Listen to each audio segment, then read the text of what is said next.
Aking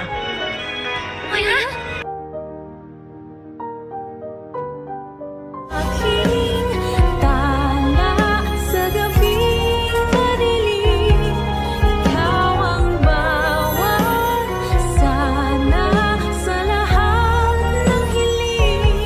Sa hirap man o sa saya ay Ay, grabe talaga nangyayari ngayon sa abot kamay na pangarap na kung saan nga ipinakita na nga ang episode para bukas o yung teaser. Yes guys, grabe maganda talaga at malamig dito sa Japan at malinis pa. Na kung saan unang-unang pinakita nga dito ay ito nga sila Doc Lindon at ito nga si Lynette na nagagala sila. Actually kasama din si Annalyn na nagagala sila papunta nga dito sa Japan.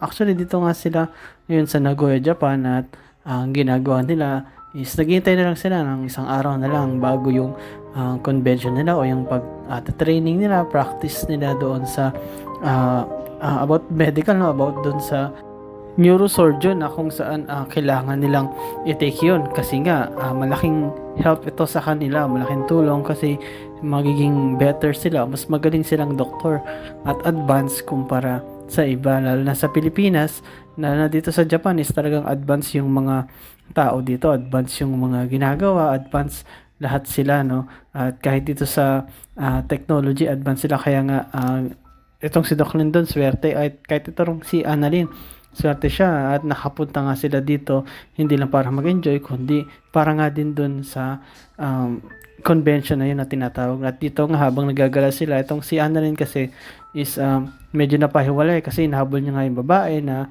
nakaiwan ng gloves, kaya nga hinahabol niya ito. At sabi naman ni Annalyn dito sa dalawa na saglit lang mahabulin ko lang sila. Ito naman dalawa is naging kampante rin at nagkaroon sila ng moment.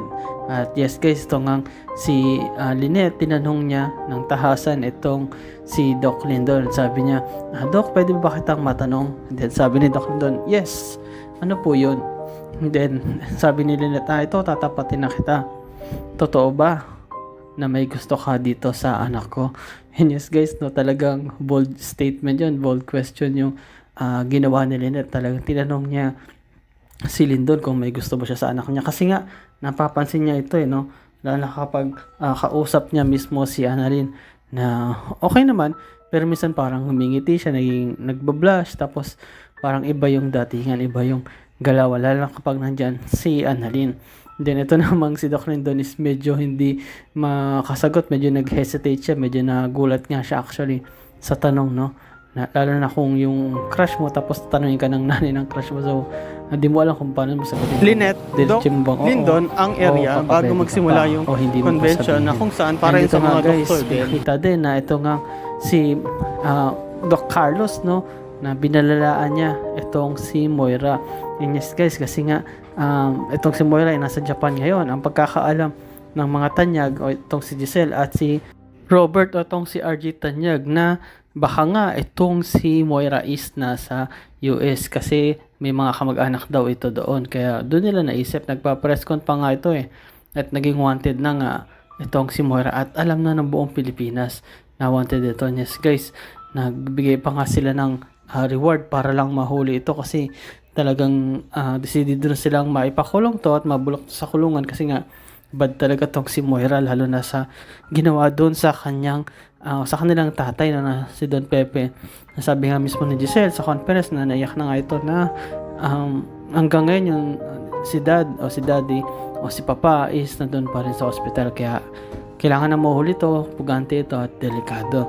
Ngunit ito pa lang si Moira is nasa Japan. Yes guys, naitakas nga ito ni natulungan tong makatakas sa pamagitan ni Carlos. At yes guys, ang bilis nga na ito ni Moira, no? Nasa Japan agad mas mabilis pa sa alas 4, no? Pero yun nga guys, sinabihan nga in-update mismo ni Doc Carlos na itong si Moira dyan sa Japan ay nandyan si Annalyn at ito nga si Lynette. And then sabi ni Moira, what?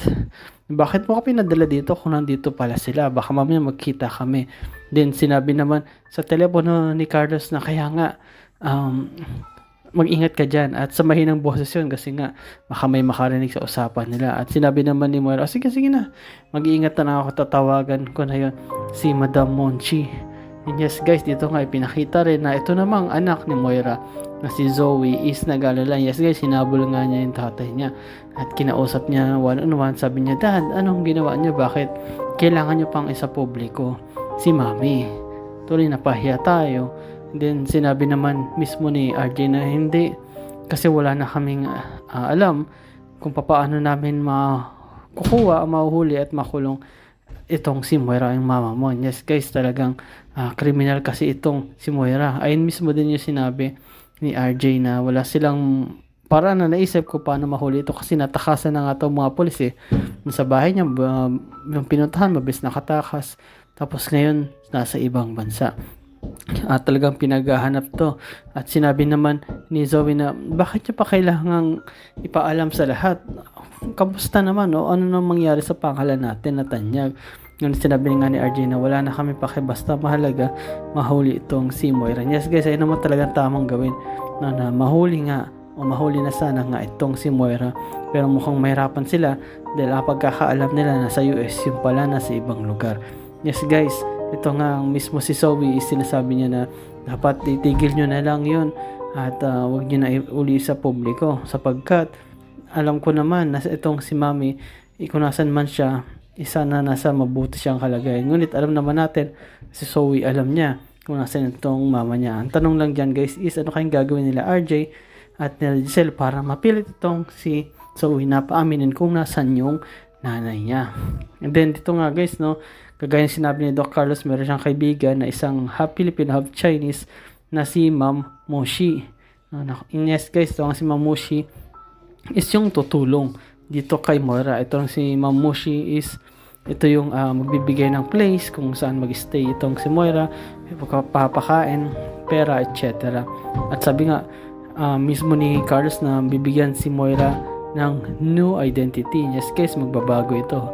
Yung itsura niya, lalo na yung pangalan niya o pagkakakilandan. Yes guys, makita mo si Moira ngayon sa Japan, kahit na mukhang lalamig, yung buhok niya is tila humaba at mukhang nagpiluka na naman to. Yes guys, hindi na siya mukhang Dora the Explorer ngayon at mukha na siyang pugante na sa itsura niya. Pero yeah guys, habang nakipag-usap nga itong si Moira dito nga sa tauhan ni Ma'am Moshi is ito nga yung hinabol, no? Nagulat si Annalyn kasi hinabol niya yung babaeng walang gloves. Yung pala, kilala niya pala ito. Yes guys, ito pala ay si Moira. And yes guys, nagulat talaga itong si Annalyn. Tumabi nga, actually nagtago itong si Annalyn kasi baka mapansin siya mismo ni Moira kasi may kausap ito.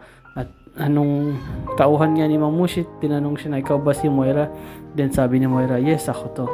At tara, may pupuntahan tayo kung saan doon ka mag-stay at doon mo rin makakausap si Mamushi. Yes guys, nagtago nga ito si Annalyn para hindi siya makita. At nung sumisilip siya, nagulat siya kasi lumingon tong si Moira at nakita ni Annalyn yung mukha mismo ni Moira. And then sabi ni Annalyn, Moira? Hindi, nagulat talaga si Annalyn kasi alam naman niya na pinaghahanap na sa Pilipinas itong si Moira at ang tanging pagkakaalam niya ay nasa US nga ito. Pero laking gulat niya na makikita niya pala sa Japan itong si Moira. Yes guys, kasi napakadelikado na nito ni Moira kasi talagang nalaman na ng lahat ng Pilipino, kahit itong si Annalyn at si Lynette at ito nga rin si Doc Lindon na si Moira is mapanganib kaya kailangan siyang mahuli. Pero ito nga, umalis na tong sila Moira at yung tauhan niya at pupunta na ito sa bahay ni Ma'am Moshi para doon sila mag-usap at mag-stay. Bibigay siya ng lahat-lahat ng kailangan niya para mabuhay siya dito sa Japan. And then ano kaya ang gagawin, no, ni Annalyn dito kay Moira? Susundan ba niya to para mahuli niya o makita niya kung saan to mag-i-stay o naka-stay, o baka naman babalik ito sa kanyang nanay kay Lindon at kay Lynette para sabihin na yung mga nalaman niya. At ano kaya ang mangyayari dito kay Moira sa Japan? Magtatagal ba siya dito o baka ma-hold din siya kapag nalaman na nasa Japan siya? Ito namang sina RJ at si Giselle, ano kaya ang iba pa nilang balak gawin para mas mapabilis ang paghuli dito kay Moira, or mahuli pa kaya nila ito? Malalaman kaya nila na nasa Japan ito o baka inisip nila na nasa US pa rin ito? At ito naman si Don Pepe, kailan kaya ito magigising para once and for all masabi niya na ang buong kwento at kung sino ba talaga yung mga kasabwat ni Moira at sino tumulak sa kanya. Yes guys, salamat sa panonood nyo sa aking channel, sa inyong pag-like, pag-comment at pag-share. At yun lang guys, ingat kayo palagi. Bye-bye.